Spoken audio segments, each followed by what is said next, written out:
మొత్తానికి వాళ్ళకి చంద్రబాబు నాయుడు చేతిలో రౌడీ షీటర్, విజయవాడకు సంబంధించిన రౌడీ షీటర్ గాదే సాయికృష్ణ వ్యవహారం ముగిసిందండి.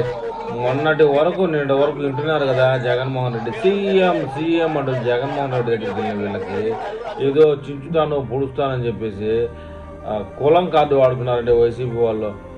విజయవాడలో లేనిపోని గొడవ సృష్టించడానికి ప్రయత్నం చేశారు. అయితే ఈ వాళ్ళకి ఆమె తల్లిగారు చంద్రబాబు నాయుడు గారు పరామర్శించిన దానికి జగన్మోహన్ రెడ్డి గారు పరామర్శించిన దానికి తేడా చూసి అవాక్కయ్యి మాకు చంద్రబాబు నాయుడు గారు న్యాయం చేశారు అని చెప్తున్నారండి.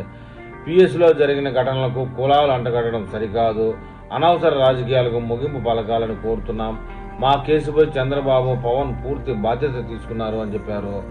సీఎం హామీతో మాకు న్యాయం జరిగిందని భావిస్తున్నాం, మేము చాలా తృప్తిగా ఉన్నామని చెప్పేసి సాయికృష్ణ మేనమామ అనేటువంటి ఆయన కూడా ప్రకటించారండి. ఈయన కూడా నిన్న మొన్న ఈ తల్లిగారు సాక్షి మీడియా వాళ్ళ ఏడుపులు వాడుకున్నారు, వాళ్ళ కులం కార్డు వాడుకున్నారు, వాళ్ళని ఇన్ని రకాలుగా వాడుకోవాలన్నా అన్ని రకాలుగా వాడుకొని రాష్ట్రాన్ని అటు అధికార పక్షాన్ని కూటమి ప్రభుత్వాన్ని చాలా బదనాయం చేయాలని చూశారండి.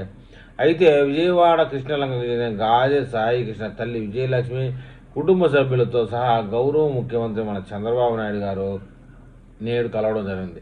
ఆయన ఇన్ని రోజులు ఎందుకు కలవలేదంటే విదేశీ పర్యటనలో ఉన్న కారణంగా కలవలేకపోయాడు.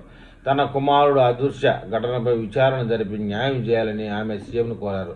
ఆ ఓదార్చే విధానం, నిన్న జగన్మోహన్ రెడ్డి గారు వచ్చిన విధానం చూసి ఆమె చాలా ఆశ్చర్యపోయారు. జగన్మోహన్ రెడ్డి వచ్చిన వెంటనే వెనక ఉన్నటువంటి పేటీఎం గాళ్ళు సీఎం సీఎం పిఎం పిఎం అంటూ అరుస్తుంటే ఆమెకి కొత్తగా ఉంది. ఇది మామూలు ఏమోలే కాబోలనుకున్నది.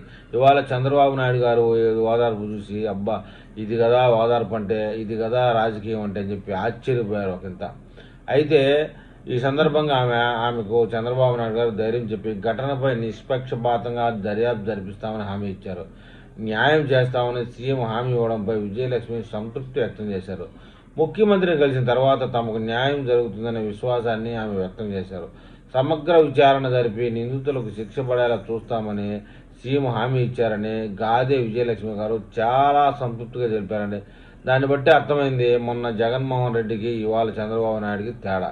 మరి ఈ విషయంలో మన ఏపీ ప్రజలు ఏమని కామెంట్ చేస్తారో చూద్దాం.